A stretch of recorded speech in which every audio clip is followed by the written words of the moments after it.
In 2019, in response to the needs expressed by our community, Adopt for Life began a conversation to better understand issues of aggression towards parents and caregivers by a child or youth. Since that time, countless parents and caregivers have come forward, bravely sharing their stories and experiences and seeking help for their children, youth, and their entire family. We've heard quite clearly that this issue causes immense harm to entire families across Canada. The shame, stigma, grief, and isolation expressed by individuals who were brave enough to speak about this issue is intense. Other countries refer to this issue as child-to-parent violence and aggression, or CPVA, among other acronyms and definitions.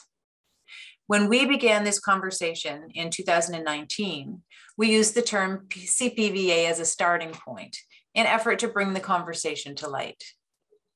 In 2021, Adopt for Life partnered with Kids Brain Health Network to bring together a cross-Canada consortium of leaders in research, social services, mental health, youth justice, child welfare, and more to explore the breadth of the perspectives that youth and young adults, families, and service partners have on this issue, and to consider how to improve outcomes for Canadian families and their communities. A key outcome of the consortium is the adoption of a new name. That replaces the use of our term CPVA, aggression towards family and caregivers in childhood and adolescence, or AFCCA, AFCCA for short. It focuses on describing behavior, who it's most commonly directed towards, and the stages at which the behavior may occur. The video you're about to watch was created prior to this new naming and still references CPVA. Over time, it will be updated, but please know that the information and learning here is still valid and relevant for families and professionals. Where you hear the term CPVA, consider it as AFCCA, and know that in future version of this video, it will be renamed accordingly. The National Consortium on Aggression Towards Family and Caregivers in Childhood and Adolescence, AFCCA, listened closely to the many voices with lived experience. More than 100 young adults, parents, caregivers, and siblings shared their lived experiences and expertise to shape key learnings and help co-develop recommendations. Adopt for Life remains a proud partner within the consortium. To learn more about AFCCA across Canada, please visit www.afcca-apfea.ca.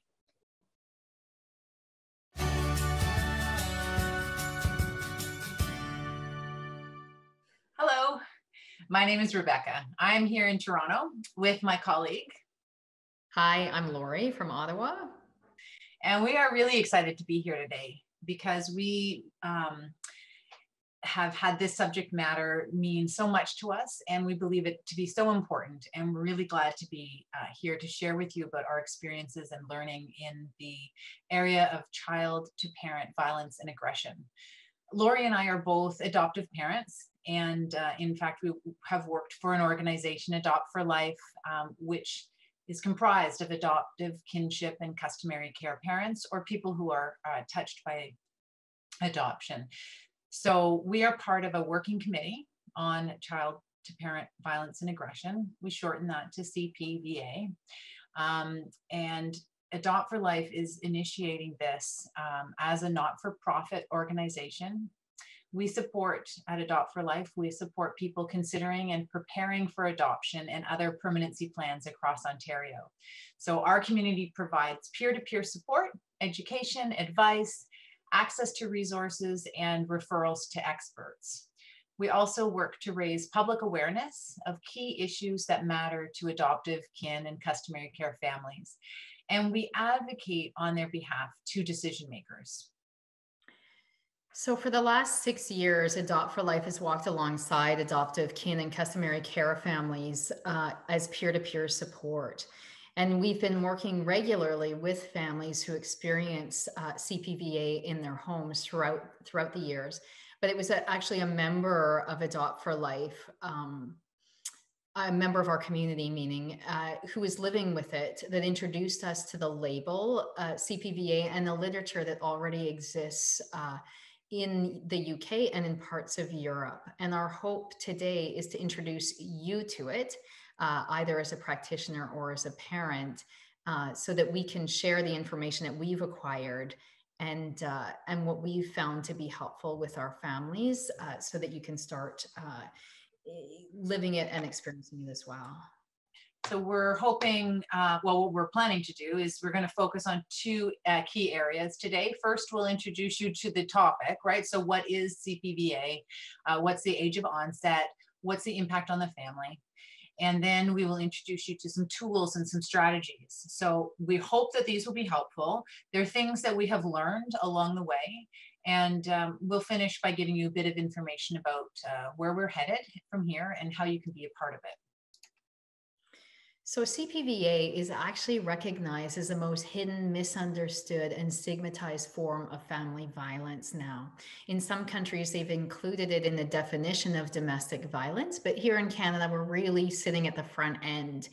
We're trying to introduce language so that we can move towards getting families the support that they need to improve the outcomes for the family. In doing that, we've utilized a definition that we think is appropriate and fairly broad. And the definition we use is if others in the family feel threatened, intimidated, or controlled by a behavior, and they have to adjust their behavior to accommodate threats. So it's certainly a pattern of behavior. It's not a one time where a child loses control and might punch a wall or might threaten or something like that. It's really, there's a pattern piece to CPVA, and there's an element of fear that exists within the other members of the family. And it changes how the family operates as a result. It can be financial, it can be manipulative, or it can be actual physical violence.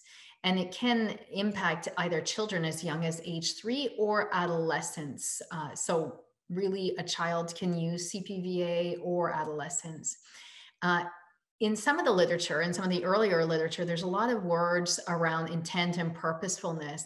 And when research was done on the types of communities or the types of children that were parenting, that intent and purposefulness was not always believed to exist. So parents kind of went, I don't think that fits with what my child is doing. I think some of that might be that we believe that some of the behaviors are actually a response to stress. So the child might be in fight, flight, or freeze and might be responding with the use of violence, or they may not be able to control an explosive temper. So they lack the skills to be able to find other ways of resolving an issue, and they explode. They do feel that it's a seeking of some element of control over their environment, whether purposeful or not, that the child is trying to control something. So there you go. That's the definition we're using. Sorry, I lost my mute button there for a sec. Functioning virtually has its own challenges. So we wanted to look at the impact that the violence and the aggression has on the family. And so we took a look at a research project out of the UK, and it discovered that 30 out of 30,000 adoptions, only 2 or 3% of those ended in a disruption. Ended in the child no longer living in the family home. So the number was really quite low. But of those 30,000, 27% of them were living with a high risk impact in the home of the violence and the aggression. So they were really struggling. And this is really quite consistent with what we've seen with our work at Adopt for Life. So, the impact is that it's all encompassing on the family, right? We've got to look at the parents. We've got to look at the parents' mental health, depression, anxiety, grief, despair, the parents' physical health, injury, lack of sleep, poor nutrition, exhaustion, the parents' financial health, job losses, or we've had a number of families try and do various therapeutic interventions or treatments, and it's very expensive. And then we look at the impact on the siblings. Parents have to protect other children in the home. Children often can't have their friends over because they're afraid that there will be an outburst of aggression or violence. The impact on grandparents. Grandparents can feel very hopeless, helpless, watching this occur. Sometimes they're at the receiving end of the abuse. Sometimes grandparents are the kin caregivers to the child. And then there's the child themselves. These children are not happy. These children are distressed. They're running away. They have suicidal ideation, suicide attempts. And because of all the shame and the stigma we put on these things, that violence often becomes a family secret. And then, of course, the spiral just continues. So the family becomes spiraled down into a very isolated place. So, so bad that some of our parents have told us that they hate their lives. They feel stuck. They have to give up everything because of what's going on in their home. And the tipping point for some of these families, in fact, the majority of them, is if the violence is towards another child in the home. That is when disruptions have happened, when a child can no longer stay, a violent child can no longer stay in the home. Or it's when the parents have just been so depleted of all option, they've depleted all their options, they have no reserves left, and they can't continue on. So it can be a very dark period of time for a family. And I think during COVID, unfortunately, all of us have seen an increase in behaviors. In Ireland, actually, there was a publication that just came out that said that the number of calls to the parent helplines relating to CPVA had quadrupled during the pandemic. And we know our own colleague here, Maud Champagne, recently did a project with Able To families. And so parents of children with neurodevelopmental disorders during the pandemic, and found that 8 out of 10 of the parents were experiencing CPVA, and that this was actually an increase of 64% in challenging behaviors. This is a big increase. We've also seen Karine Tremblay, there's a Facebook post on the Adopt for Life site where it's a francophone interview, but her research is around the impact of that on parents, the impact of dealing with very stressful situations with children from complex backgrounds. So it's big, and it impacts on all of us. And yeah, we're here to try and figure this out and to help. Some of the risk factors, I know when I started looking at this, it was interesting to try and put some sense around it. Like, what are we looking at? What children are using these techniques? And we found that, both boys and girls do use it as a technique. The research is still young, so there's literature coming out often about it, but it does show a pattern. And if you grew up or are growing up in a family where you've either witnessed domestic violence or experienced it, it's seen as a high predictor of using violence yourself.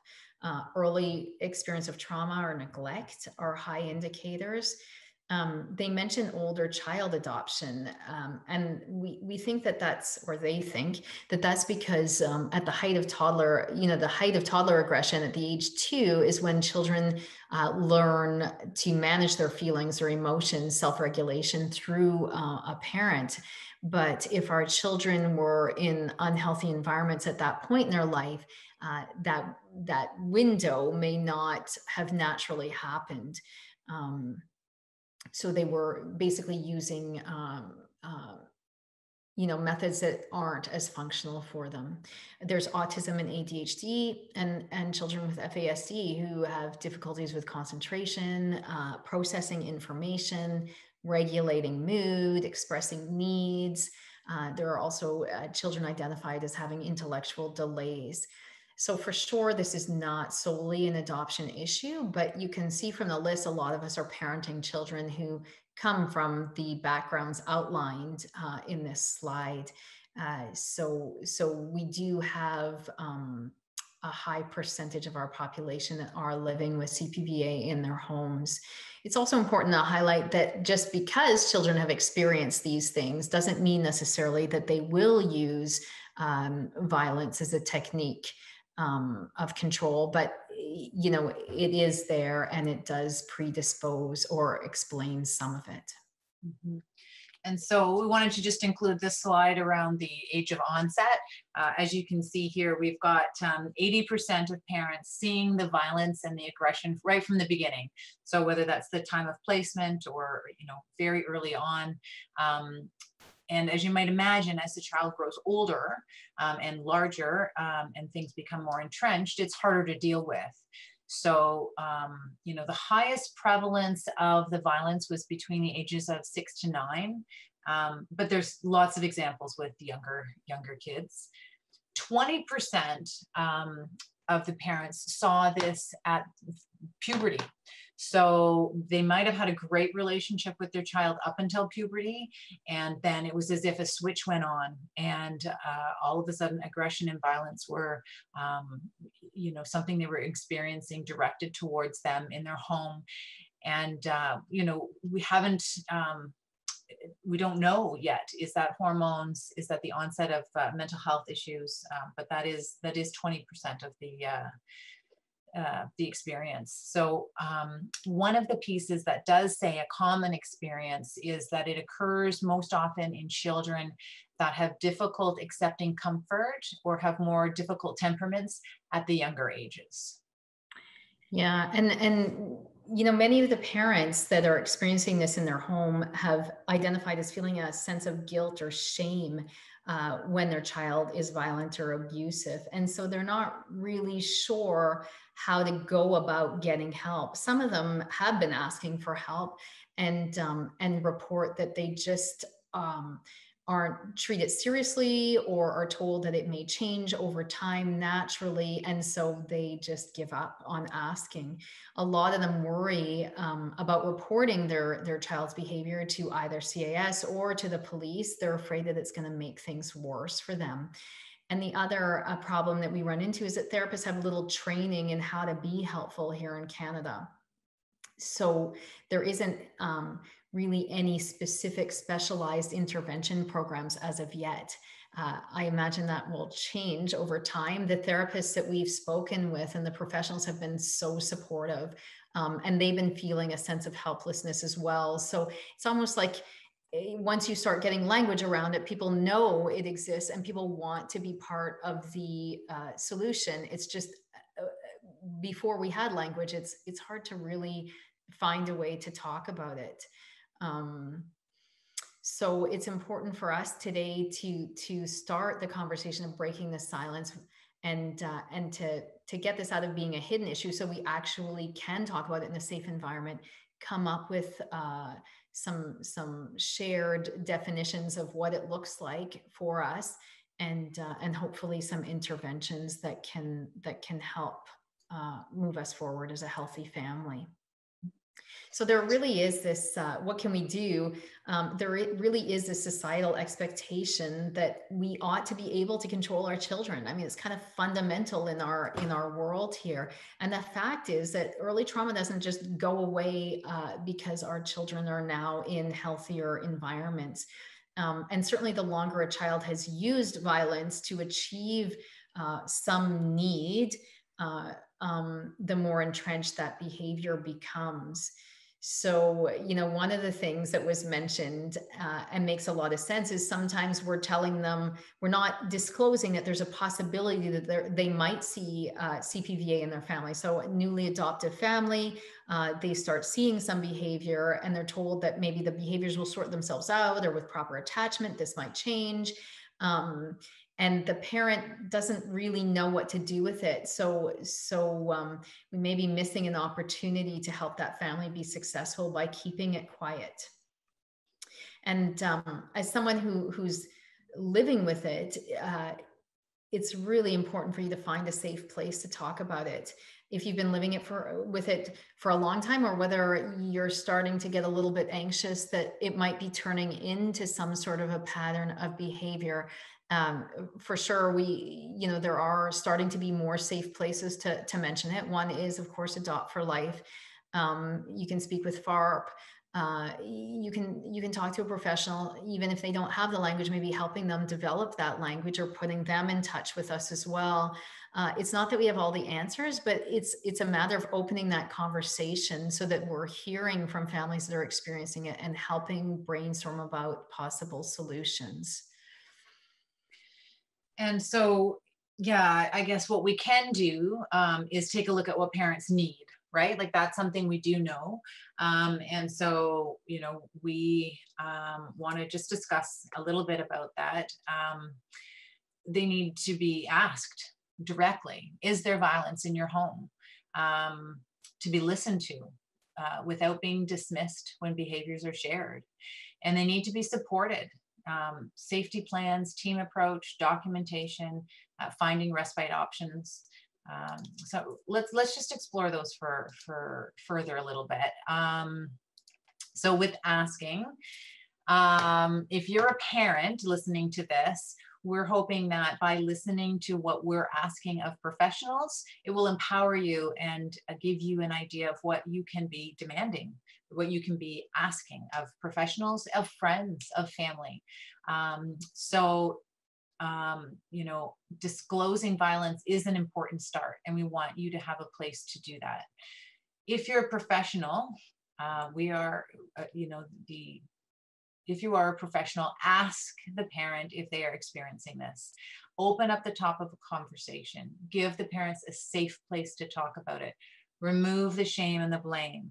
It's not a secret thing that we don't talk about. This is something we can talk about, brainstorm, support each other, and carry that with you and for you. So, I think about families who have told me that they told me their intake, like I was doing an intake, they've told me their story, and then I might ask them if they're experiencing violence or aggression, and they stop and they go, well, we are, but we gave up sharing that because we've been told, oh, give me your kid for a week and I'll straighten them out. Or, there's been such hurtful things said when they've disclosed, or they've just grown used to this as being part of, parenting for them. And they have closed themselves off enough to other friends and family that they have just accepted that this is their norm and that it might not change. So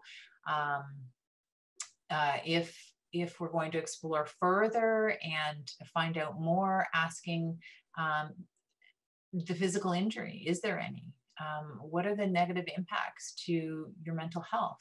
How about the relationships that you have, the financial stressors, the shame, the stigma, the isolation, the secrecy, and continuing to ask, like, what have you tried? What does the parent think needs to happen next? And in doing this, we're removing the secrecy. We can take a look at who is doing what to whom, because the theory is that disclosure disempowers the controller, right? So because there's secrecy, the control continues to happen. And by bringing this to the light, it can shift the dynamics. When we are asking or telling others about what's been experienced, keep in mind that the picture has many dimensions, many impacts on the entire family unit. So a lot of questions, many questions might be appropriate and might help. So in order to understand the situation, we must put in context the larger picture, the impact on the family unit. So it's not just the violence, it's the impact of that violence, right? So understanding when we've asked and we're listening that this may not be new to the family. They may have been living with this for a while, so they might have sought out trauma training, attachment training. If you're an adoptive parent, you've gone through some of that pre-adoption. Many parents have taken workshops, been trained in many different areas to try and resolve the issues that they're experiencing. Families in crisis just need to be heard in a really real way. And it's difficult. So, it's easy for us to dismiss the behaviors that are shared. If someone's willing to talk to us, don't focus on the severity of it, trying to measure and calculate, but listen to what's happening behind what's being shared. What is the family experiencing? How do the parents feel? Do they have this feeling that this is not tolerable any longer, that it's not right? Has it been going on for a long time? We need to continuously adapt in order to respond to what family members are telling us. So we have to try and create that safe place and stay with them as they describe something that's deeply personal and very painful. We need to avoid judging. I can tell you also stories about families who have had to sever relationships with family and friends because of things that were said. Give me a week with your child and I'll straighten them out. If only you hadn't been such a soft, attachment-focused parent, things would be different. Blaming the parent for what's going on in their household. People living with violence cope in a variety of ways. So what we can expect is that sometimes the person will be anxious and upset when they're sharing this with us. Other times they may present as quite calm. So it's not the presentation, but what's behind how they're presenting in that moment, the words that they're sharing. And the huge part that's difficult for a lot of us is to be comfortable with the notion that we're not able to fix this. So when we look at support, which is different than fixing, we can let them know that they're not alone. Two ways, right? One, with information about other parents who are experiencing something similar. They can connect with those parents. Adopt for Life does a buddy and a mentorship program. We have support groups. There are various ways to connect with other parents to know that this is not just an issue in your household or their household, but also to know that they're not alone going through it, that you are there as a professional or a friend or a family, and that you will help support them as a parent. You might not change their child, but you will be there for the parent, and that you can help bring other people to bring wholeness to the family dynamics. So the other thing, celebrating strengths, right? Showing the parent how hard they are trying, affirming them in their journey. Starting a discussion about who is it that can be part of the informal supports, family, friends, neighbors, reminding parents to record dates, times, brief descriptions of these instances or meetings that they've had about this, right? So this will help identify patterns. It can offer protection in case of a police or CAS involvement. But if they are doing this from a different perspective, sometimes parents find it to be therapeutic to be writing these things down. Gosh, it feels like we're going through a lot of information quickly. So yes, what can we do? Questions at the end when we have our live session.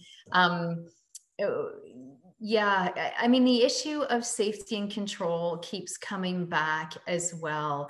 CPVA is a messy thing, and we know that it's caused by a variety of different factors, as we saw in the opening. So a lot of the behaviors are seen as coming from children who never really have felt or experienced safety, and so they're seeking some sort of control as a means, maybe not a functional means, but as a means of keeping safe. Others, of course, it's dysregulation and poor impulse control. But unfortunately, regardless of the cause, the method that they're using is actually creating a lack of safety where they need safety the most, which is in their family unit. So we need to think about what's going on in the child's world. And we also need to consider what's going on in the parents' world and the sibling world, and how can we make that unit more cohesive and more peaceful, so that the child can repattern these habits, these poor impulse controls. How can we get at that so that the parent is brought back to having some authority in the home? Early intervention is obviously easier before a pattern becomes set, but it's not the only way to intervene. And there certainly are processes that can be helpful at any age. So, when we talk about interventions, because when we started looking at this ourselves, we had so many families that all of a sudden we had this new lens. We were understanding, we were finding common knowledge, we were really discussing it. The quick thing is to go to solution. So what do we do? Let's fix this. And the more we read, the more we spoke to others that were experiencing it. So many of our families, but also many practitioners in the UK and throughout Europe. Basically, the answer is there's no one solution that's going to work for every family. There's no silver bullet. There are interventions that are helpful. And the other thing that we've learned and heard loud and clear is a parent must remain the expert in their family unit. We must listen to them. We must take feedback from them, and we must help them brainstorm about how they can find solutions for their family. And we also have to keep in mind, where is that parent at this point? Some of the parents that we've seen in our community, when they're coming to first speak about this, are so exhausted that if you're starting to look at intervention and they're just at the point of exhaustion, they're feeling like they just want out, it's not the right time to start looking at making changes for them. And in those cases, we might be creating just one more hoop, one more expectation that they're too tired to address. At that point, Rebecca is running a wonderful support group for Adopt for Life families. And it's really a place where they can talk about where they're at, where they can feel safe and welcome, and to start to think about, what do they need? Do they need some respite? Do they need a little bit of time away? Maybe they do have family members that could step up. For a lot of our kids too, the interesting thing is that their behavior outside of the home can be very functional. And so the parents are the only ones actually seeing the CPVA symptoms. So the goals of intervening are always the same. We want to reduce the level of violence and aggression. We want to keep everybody in the house safe. We want to provide parents with this ability to find and maintain some authority in their home. And we want to build and restore healthy family relationships. And once the child have a more positive relationship, we may be able to get more into attachment. But when this fear of a child is in your day-to-day life, it's really hard to really get at an open attachment discussion. We use a lot the word power in the CPVA literature, and I know for some of us, even for myself, when I first heard it, it kind of rubbed me the wrong way. But the important thing is to actually look at the definition of power. Somebody has power when they have the potential or the ability to influence another person's life. So whether it's intended or whether it's an outcome of the use of aggression and violence in the home, there's definitely that element of power in that situation. And authority, interestingly, is a legitimate use of power. So usually in a home, we look at power and authority actually coming together as one when the family is functioning in a healthy way. But if somebody can make you feel uncomfortable or scared, or you have to modify your behavior to appease them, then they do have a degree of power over you. And so, some of that is normal through adolescence, but with the kids that are using CPVA, it's beyond that normal realm. So in CPVA, that balance of power is disrupted, not necessarily intentionally, but because it may seem like the only way to get through the day, sometimes parents are appeasing the child, they're giving in. It can start small, and naming it and deciding that the authority and the power are going to kind of legitimately move back to the parent is a very big step towards reclaiming that peace in your home. So elements of the CPVA interventions that work, naming the problem is the first step. So actually, parents acknowledging that this is happening in their home with someone, and saying that it's not okay. At some point, that will be said to the family members. Identifying support for the family is something else that they say is kind of essential to any intervention that's going to work for the family. And a lot of our families are very resistant to that. They've kind of become isolated, I think mostly because they feel judged, or they feel that nobody's going to help them anyway, or nobody was there, or people ought to know what you need. And sometimes it's a matter of reconnecting with some of those. I mean, we do have families that are living in apartment buildings, and there's the story of, when I knock on the wall, or, when I call you, can you just come and knock on our door? And it's breaking up that cycle of violence. So it's thinking outside the box of who might be of service, who can you trust? Where can you brainstorm about reintroducing maybe some people, neighbors, friends of family, maybe family members. We had one family, and there was a little one that was using violence in the home, and they disclosed to grandma. And so grandma would speak to her about that. If there was an incident, it's kind of, it has to work for your family, though no solution is going to work for every family, but it's the matter of coming up with things, thinking them through, brainstorming about how you could identify some support for your family. Prioritizing issues. Sometimes we're talking to families, and of course, everything has become a problem and kind of chaotic. And it's a matter of trying to figure out, well, what am I going to address first? And maybe I could let some of the smaller things go so that I can actually start someplace that's really going to have an impact on us experiencing safety in our home. The research has showed that de-escalation techniques for the family is really helpful.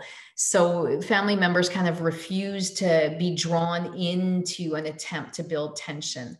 And there are some good programs out there. Some of them we're exploring on how to give us a few of those techniques. I know Rebecca and I recently took one and thought, it's interesting to think about how your posture actually can be perceived as confrontational to somebody who's already escalated, or how walking away from them instead of standing strong as long as you're feeling safe might be empowering. So just thinking those through and finding solutions that work for you and your family are key. And there's some element of consequence that has to exist. It can be natural. I know we're in a lot of the literature, we're not, these are not punishments that they're looking at. They're more focused on what can the child tolerate, what would be appropriate based on their abilities, but something that helps them understand that there is a price to be paid for using violence within the home. And then there's always this element of rebuilding relationships, trying to notice positive, trying to they call it like retaking the narrative in the home. So building stories about where you've been successful in your home, noticing those things. And a big part is always building the parents' self-esteem back up, so that they feel that they have some authority in the home. Peer support, individual therapy, all of these things can be helpful to helping the parent rebuild their natural authority and reasserting themselves in their parental role. So there's two types of interventions. I'm going to be honest with you. you know, the CPVA Working Committee at Adopt for Life is working really hard to try and get this information to you, try and figure out what's out there. And on the intervention side, we're right at the beginning of trying to see what's there and what might work. There's several programs that have some promise, and we're hoping that we'll be able to share some information about those in coming months. But there's basically two sides. One is interventions that are specifically focused on the care providers, so for the parents. And it's more about sharing, again, support groups, thinking it through, finding language, doing all the things that we've said are the elements of a CPVA intervention that can work. And the other ones actually involve the child or youth, usually 11 plus, that may be in a different room, maybe in a different group, and maybe doing things they're trying to use creative ways of getting the child engaged and developing as much as possible a sense of empathy, working with each other towards, you know, defining who they want to be going forward, and how they might be able to successfully do that. Yeah, so that's basically it. We really hope that we'll have more to share on that going forward, but we really think that the most important thing is to start processing the language, start identifying these initial steps, start sharing a little bit, and get used to whether or not you're actually living with CPVA in your home, and how people could be of service in helping you with that. This is where we wanted to, Lori and I wanted to share in depth about safety planning. And it's hard, right? Because some people hear that word and they've had a safety plan, or they've asked for a safety plan, and they haven't either been included in preparing it. They've been given something that is very prescriptive, or very limited, like call 911 is your safety plan. And so what we're talking about is something we've collected information from the UK, from Australia, from various places that are a little further down the road in looking at what's happening with CPVA. And so this is a bit of a heavy part. So Lori might interject with some stories or some examples of what we're talking about when we talk about the safety plan. But do want to mention that it's intended as a guide only, right? So the principles and the sample wording that we're providing can be utilized in developing a personalized safety plan, but Adopt for Life does not endorse any specific safety plan. We are providing the information as a guide for families and for professionals to use in conjunction with clinicians or treatment providers. But a safety plan really is an essential component to an overall strategy to increase a family's capacity. So when we're thinking through these things ahead of time, it helps parents to consider how to stay safe when things are unpredictable. So when they're in a calm place and when they can rationalize and reason, what do they want to do when they are now frightened and intimidated? Planning ahead and making provisions for that. So this may give parents more time and get support if required. It might help to de-escalate an argument that is happening or could potentially happen. And it should not be so complex that a parent forgets to use it, and not so vague that it's not effective, right? So every situation is different. Every plan is going to look different. There are these common elements to consider. So we'll go through those. A safety plan won't remove all the risks. Violence may occur or continue to occur. Parents may still need to call for help if the plan doesn't include that. They may still need to take extreme measures to protect themselves and their child. The tip sheet that we're giving is only intended to assist in lessening the risks in the home of a home that has a history of child to parent violence. No plan can possibly prevent all violence. So firstly, we want to decide who's going to help create it. So sometimes it's a therapist or a neutral third party who will initiate and maybe even facilitate the safety planning.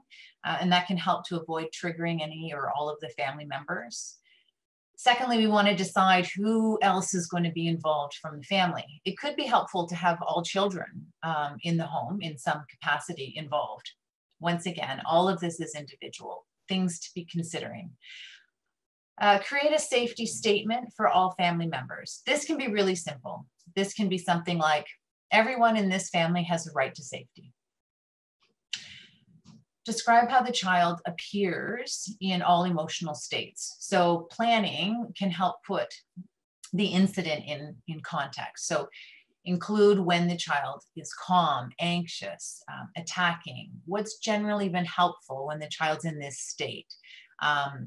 Does the child increase their breathing? Do they pace back and forth? Do they have escalated language? And then what can help the child calm down quickly once they start to show these signs? Does distraction, redirection, humor help? Recognizing the changes between emotional states can reduce the anxiety and the unpredictability for everybody involved. So at this point, people aren't escalating each other if we can work to prevent it. Then we get into things that are very practical. So things around safety. What is needing to be removed from the home or removed from access if there's violence and aggression in the home that's happening? Some people lock up knives. They plan to put away screwdrivers and other things. We need to talk about where they go. Is there a lock? What kind of lock? I know a family who has used, do you know the plastic lettuce knives? So it cuts through lettuce, it can cut through bagels, that sort of thing. That's the knife that's accessible. All the other knives are locked away. Then we want to look at locations in the home. Where is it safe for people to go? And can someone go into that place? And it's part of the safety plan that I'm going to go into that place until the person has calmed down. Some therapists suggest that that can escalate, that the parent removing themselves can escalate the child's behavior. So if that's the case, sometimes parents work to stay connected to the child through notes under the door, hands on the door, conversations through the door. Some people, it's suggested that they leave completely because the child de-escalates immediately when the parent has left sight. Always individual, always something to consider with your family and with the family that you're supporting. If you're determining where a family can go when they're not feeling safe, in that location, there should be a charged or a working phone. You can consider installing locks on some doors. Talk about what are the dangers and the risks, and is that something that is important to do or not? Waiting in that safe space until the behaviors calm down or the child's no longer a threat can be included in the plan. Once the child's calm and you've left the room and there's no risks of the behavior, you can consider what next, and we'll go through that at the very end. But when we talk about adolescence, we also ask whether or not the parent will ask the adolescent to leave the home. Is that part of the plan? Keys, keeping them in a safe place that only the adults know about for the home and for the car. Maybe having money set aside for taxi or Uber, train or a bus if needed. Where to go if it's outside, if it's in the winter, is there a place? And during COVID, it's getting very difficult to find safe places. So having thought that through ahead of time and having that part of the plan would be important at this point. And then, really something Lori had mentioned earlier, consider who could provide assistance, either to prevent an emergency or during an emergency. That could be what Lori mentioned, some people, just knocking on the wall that they share with a neighbor, and they have this agreement that when the neighbor hears that, they'll come over and ask for, a cup of sugar or a chat or whatever. And sometimes that just brings the behavior right down. Some people call a family or a friend that lives maybe close by, they drive over, it changes the dynamics. Sometimes it's a code word that can be included. So one person in the family, similar to a hospital, code blue, code red, whatever would work in your household so that everyone knows, okay, we're enacting the safety plan. Person X is going, upstairs with the cat, and person Y is going to go for a drive and pick up a friend to come, or, sometimes people have professionals that will come and support. Making sure there's a list of easily accessible phone numbers, really simple things, important in a crisis to have available. Where will those numbers go? Who will be called? And making sure that other children in the home know how and when to call 911. So really, this is huge for a lot of parents, rightfully so. There are various reasons why parents would be hesitant about calling the police and having them involved. So ahead of time, once again, a safety plan, instead of just saying to do this, can explore what would happen if, and what circumstance would this happen? Is there another step other than 911? Does your region have a voluntary pre-registry for vulnerable people? In Toronto and Ottawa, I believe they do. Are there other options? Are there emergency crisis lines? Are there options to ask if your police can come with a mental health nurse?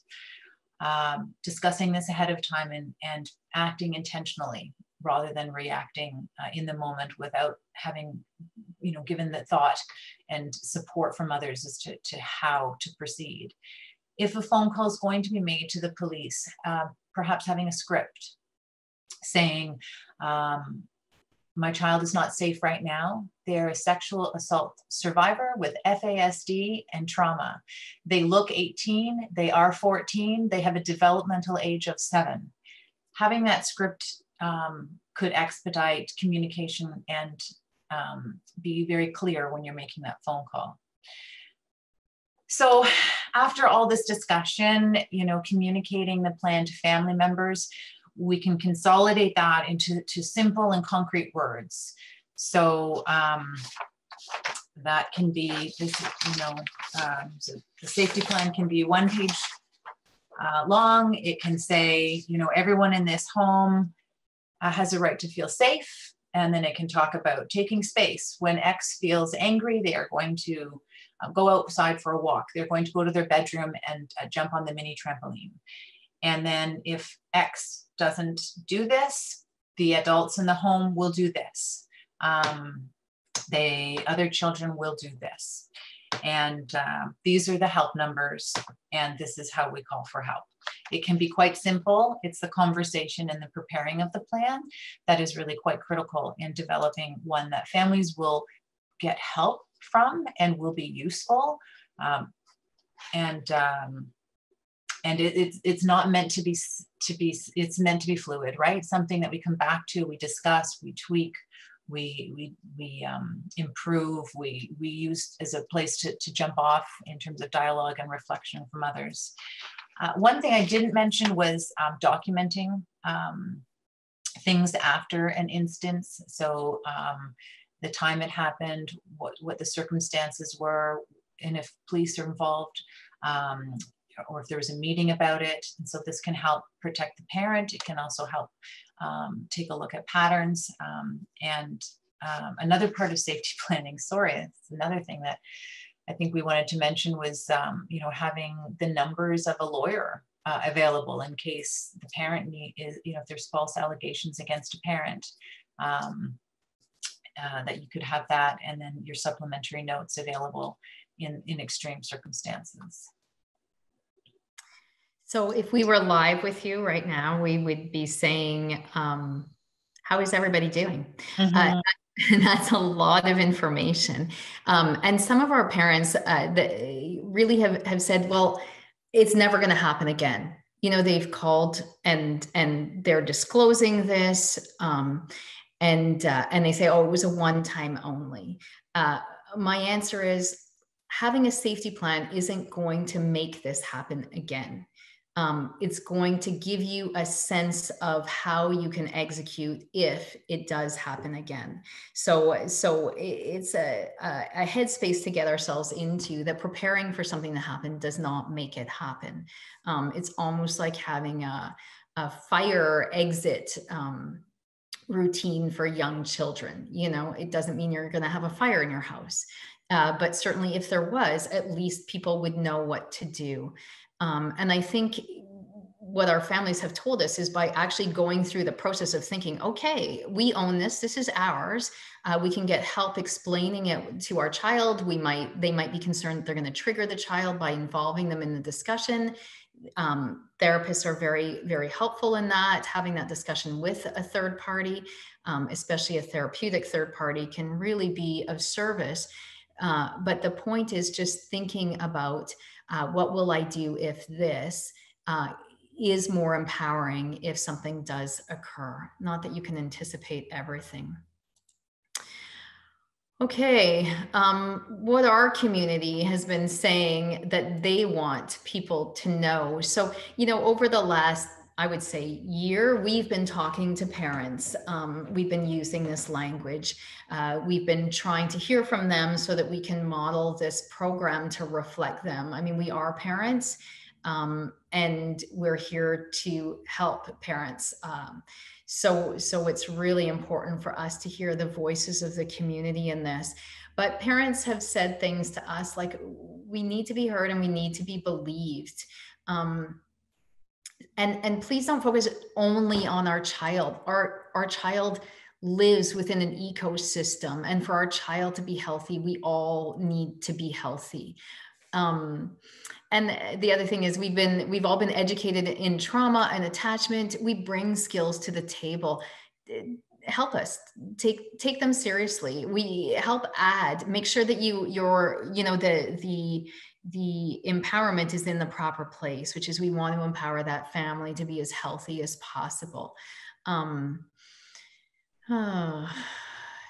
So some of the other slides we've got indicated in there are, you know, we need support, not threats. We're worried about being blamed. So parents have constantly been blamed. And in this kind of environment, they just can't handle another, you know, a parent can't handle another person putting it on them. They're also worried about there being a child protective investigation. This is partly why we're talking about documenting what's going on.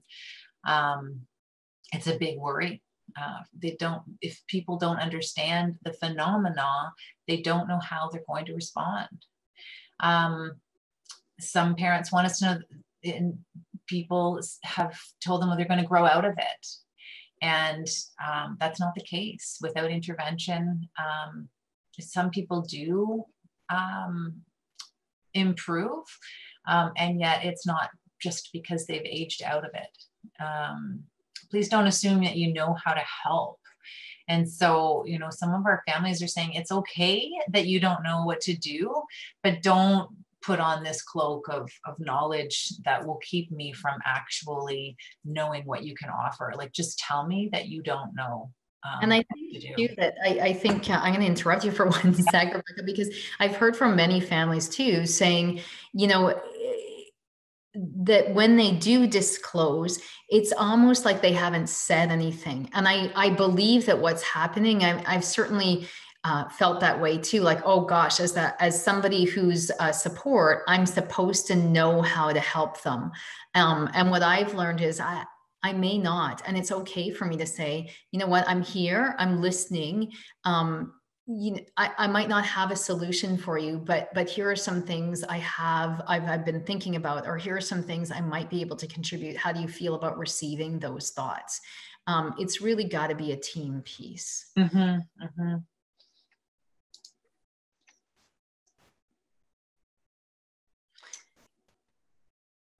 Need to be heard and believed, I think, are some of the things on the other slides.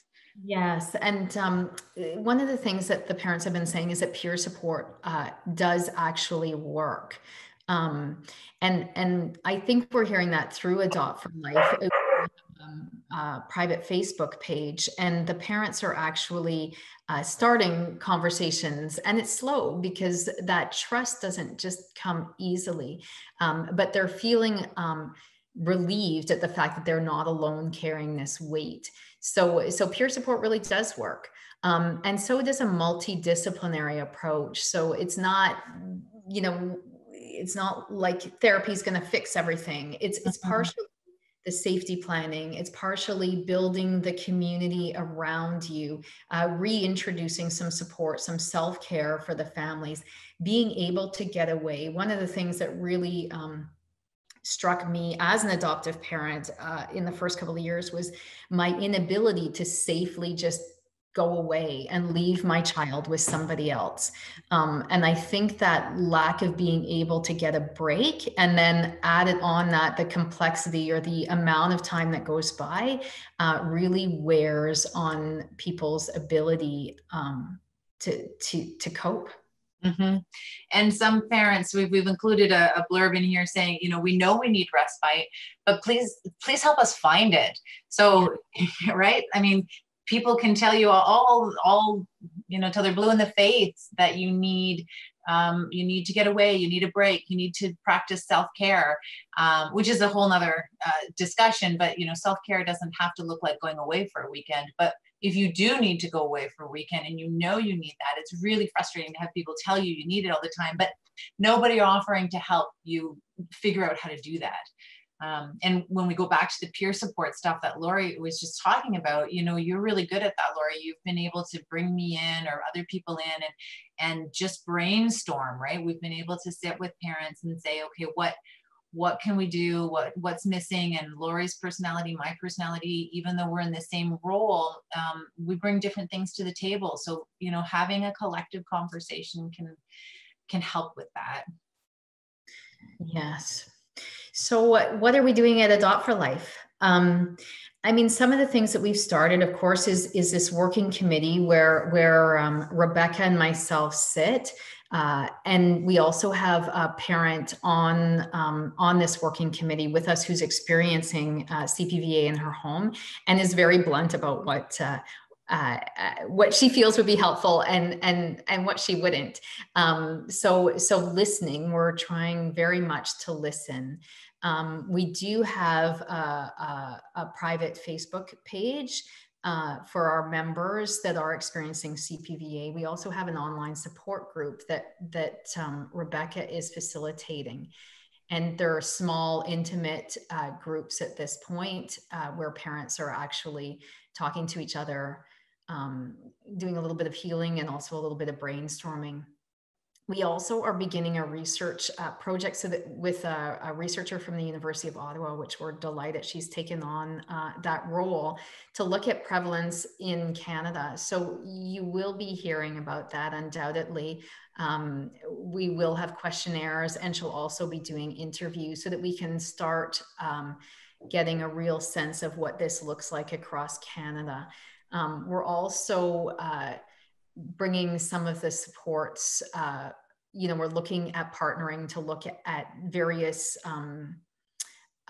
interventions to see which ones can support our families. Again, it's not the be all and end all, but it certainly is part of a picture that can be of service to families. So with that, we really want to thank you for coming to this session. We hope you will ask many questions when we finally get to meet you online. And we hope you'll also consider giving us feedback on what you need, either as a professional or as a parent that's experiencing CPVA in your home, good or bad. We're here in the hope that we can improve outcomes for families, and we're open to hearing all the feedback you have. Anything else you'd like to say, Rebecca? No, just there's a few resources there that families have found helpful at the end with some links around that. we hope that they will help you as well in exploring what supports and what works to help restore families. Thank you.